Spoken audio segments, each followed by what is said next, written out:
So for a composite tray setup, you'll want to use a mouth mirror, which allows indirect vision by the dentist and reflects light onto the surfaces.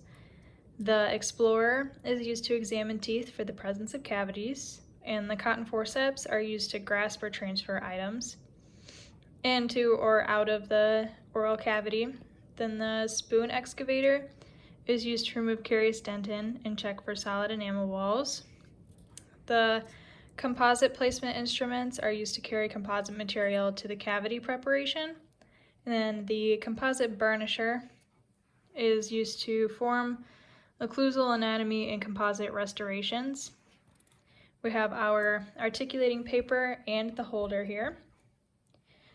The holder just holds the articulating paper in, and then the articulating paper is used to highlight the occlusal contacts, and we adjust that from there.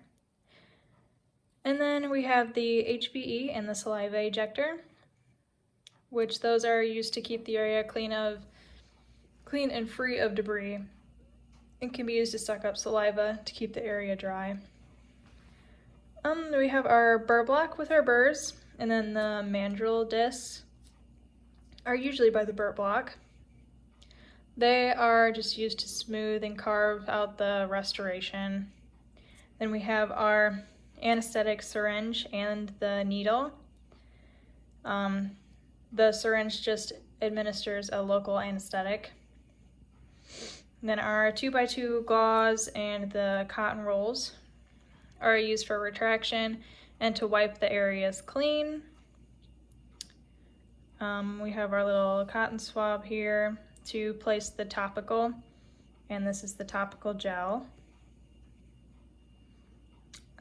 We have our dye cowl over here, which is used as a liner along with the liner applicator, and then our mixing pad.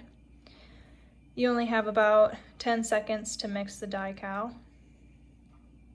And then we have our sectional matrix system and tension rings to replace missing proximal wall of cavity preparations for placement.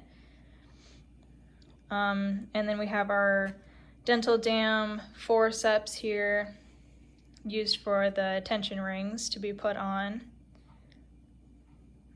We have our scissors, which are used for cutting and trimming areas needed. And the air-water syringe tips are used to rinse and dry specific teeth or the entire oral cavity. And then we have the etch gel here and the flowable composite, and this one is the packable composite. You always place the flowable first and then put the packable on. And then we have the bottle here with the prime and bond in it, which is nice. And then the well is where you can place etch, the prime and bond composite material in it. And then we have our high speed and our contra angle to put on the slow speed. You can put a burr or a mandrel on the slow speed.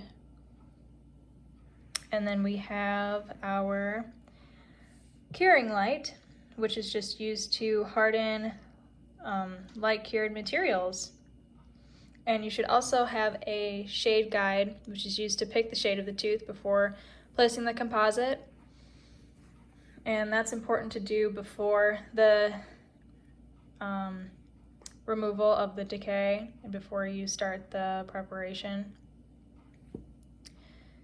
And yeah.